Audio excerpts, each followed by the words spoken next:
In the name of God and of the dead generations from which she receives her own tradition of nationhood, Ireland, through us, summons her children to her flag and strikes for her freedom. The proclamation was read in front of the GPO by P.H. Pearse, President of the Provisional Government of the Irish Republic, and signed by him and his fellow members of that government.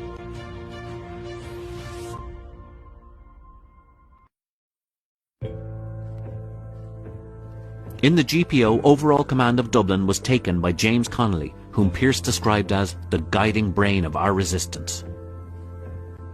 The building's defence was prepared by the Irish Volunteers and Irish Citizen Army, now together as one force, the Irish Republican Army. Across the city, the other leaders were seizing buildings and strategic points. At Stephen's Green, the leaders were Michael Mallon and Countess Markovitz. We are ready to fight for the Ireland we love, be the chances great or small.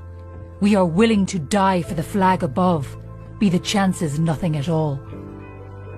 The Republican forces at Stephen's Green came under fire from the British Army in the Shelbourne Hotel and had to retreat to the College of Surgeons.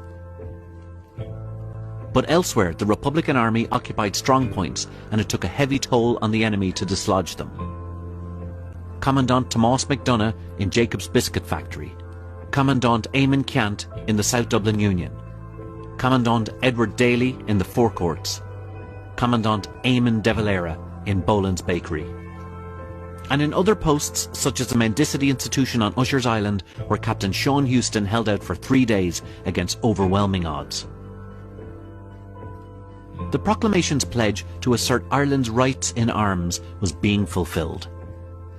We declare the right of the people of Ireland to the ownership of Ireland and to the unfettered control of Irish destinies, to be sovereign and indefeasible. Standing on that fundamental right, and again asserting it in arms in the face of the world, we hereby proclaim the Irish Republic as a sovereign, independent state. And we pledge our lives and the lives of our comrades in arms to its cause of its freedom, of its welfare, and of its exaltation among the nations. At City Hall, the first Republican to die in the Rising was Captain Sean Connolly. His place in command was taken by Dr. Kathleen Lynn. Fierce fighting took place in the Church Street area, where Edward Daly captured and burned Linnenhall Barracks. At Mount Street, a handful of volunteers held back hundreds of British soldiers, inflicting heavy casualties, with 4 volunteers dying in a burning building in the final effort to hold back the troops. Thousands of British reinforcements and heavy artillery were arriving as Easter week wore on. From the Liffey, the Helga gunboat shelled Liberty Hall. Guns and troops were deployed in Trinity College, targeting the GPO and O'Connell Street. Soon the street was in flames. The GPO itself was burning by Friday, and the leaders decided to evacuate. The O'Rahilly led a fatal charge at the British barricade in Moore Street, and he and his men were cut down by machine gun fire. The GPO garrison evacuated the building on Friday evening, entered Moore Lane and the buildings of the block 10 to 25 Moore Street to avoid British gunfire. James Connolly was carried on a stretcher, his ankle shattered by a bullet. On Saturday, around Connolly's bed in number 16 Moore Street, the leaders agreed to surrender. The fighting was over, but the rising of the Irish people had only just begun.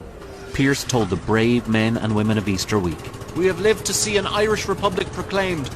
May we live to establish it firmly, and may our children and our children's children enjoy the happiness and prosperity which freedom will bring."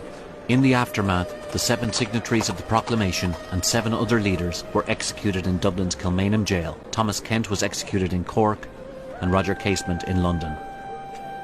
Margaret Skinner of Glasgow and Monaghan fought and was wounded and survived. She describes the impression the Rising made on her. For a long time after the Rising, I dreamed every night about it. The dream was not as it actually took place, for the outcome was always successful. My awakening was a bitter disappointment, yet the memory of our failure is a greater memory than many of us had dared to hope. Every Easter since 1916, Republicans have remembered the patriots of the Rising and all who have died in the struggle for the Irish Republic. The Republic guarantees religious and civil liberty, equal rights and equal opportunities to all of its citizens, and declares its resolve to pursue the happiness and prosperity of the whole nation and all of its parts, cherishing all the children of the nation equally.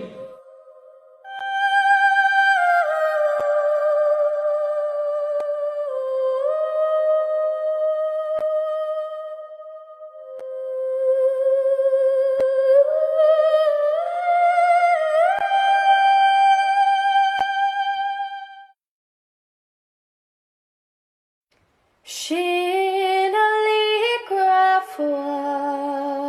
la tough we allegerin bui and our slew hearty and radni queen flavors facing shanti hoshin share fosta nia far fin tira na fin trial anak da him savarna foil ligan argil hom bosh no sel ligan asquil fue la wana bile